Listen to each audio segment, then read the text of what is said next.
আজকে বাড়িতে মেহমান আসছে, আইস মাংস তাড়াতাড়ি কিভাবে রান্না করে নিলাম তারই ভিডিও আপনাদের সাথে শেয়ার করছি। আসসালামু আলাইকুম, আশা করি সবাই খুব ভালো আছেন। নতুন একটি ভিডিও নিয়ে ওয়েলকাম জানাচ্ছি। সিম্পল রেসিপি ইনকেপিতে নিয়ে নিছি একটুখানি খাসির মাংস। পুরোপুরিভাবে মাংসটা আইস হয়ে আসছে। এবার কড়াইতে দিয়ে দিছি রান্না করার জন্য সর্ষের তেল, দিয়ে দিছি গরম মশলা। এখানে আছে সাদা এলাচ, কালো এলাচ, গোলমরিচের গুঁড়া।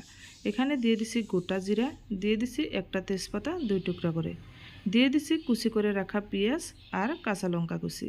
একসঙ্গে আমি ভালো করে ভেজে নিব। এখানে দিয়ে দিছি আদা রসুন বাটা। আদা রসুনটা আমি পাটায় বেটে নিচ্ছি।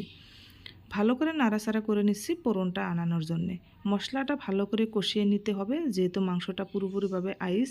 এখানে দিয়ে দিছি পরিমাণ মতো লঙ্কার গুঁড়া, দিয়ে দিছি হলুদ গুঁড়া। একটুখানি নাড়াচাড়া করার পরে আমি আবার এখানে দিয়ে দিছি একটুখানি ধনিয়া গুঁড়া। খুব কম মশলায় আজকে রান্নাটা করব। দেখুন, এবার দিয়ে দিছি পুরোপুরিভাবে আইস হয়ে থাকা মাংসটা। আবার সবাই বলতে পারেন যে মাংসটা এরকম কালার কেন। অ্যাকচুয়ালিতে মাংসগুলো আমি পুরোপুরিভাবে কাঁচা করে রাখি না, কারণ মাংসটা নুন হলুদ দিয়ে একটুখানি সিদ্ধ করে জলটা শুকিয়ে আমি ভালো করে আইস করে রেখে দিই। এই মাংসটা খেতে কোনো ধরনের সেন্ট আসে না। এবার এখানে দিয়ে দিছি পরিমাণ মতো লবণ। এই জলটা শুকিয়ে আমি খুব ভালো করে কষিয়ে নিচ্ছি। আইস মাংসটা দেওয়ার সাথে সাথে একটুখানি জল দেওয়া লাগে, নাহলে কিন্তু তলে লেগে যাওয়ার চান্স থাকে।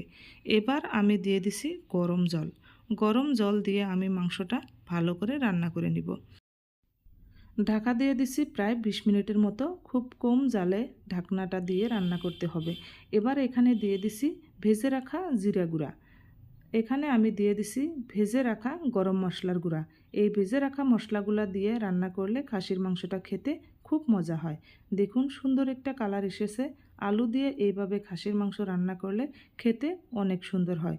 মেহমান আসলে আপনারা কিন্তু তাড়াতাড়ি এইভাবে আইস মাংসটা রান্না করে নিতে পারবেন। এবার আমার রান্নাটা হয়ে গেছে, আমি নামিয়ে নিচ্ছি। দেখুন অনেক সুন্দর হয়েছে দেখতে, খেতেও কিন্তু বেশ মজা হয়েছিল। 2টা মাত্র আলু কেটে দিয়েছি, খেতে অসাধারণ টেস্টি এবং খুব ভালো হয়েছিল। আপনারাও কিন্তু তাড়াতাড়ি এভাবে রান্না করে নিতে পারবেন। যদি আমার এই ভিডিওটি ভালো লেগে থাকে নিশ্চয় লাইক কমেন্ট শেয়ার এবং সাবস্ক্রাইব করবেন। যদি ফেসবুক থেকে আমার ভিডিওটি দেখছেন নিশ্চয় আমার পেজটিকে ফলো করে পাশে থাকবেন।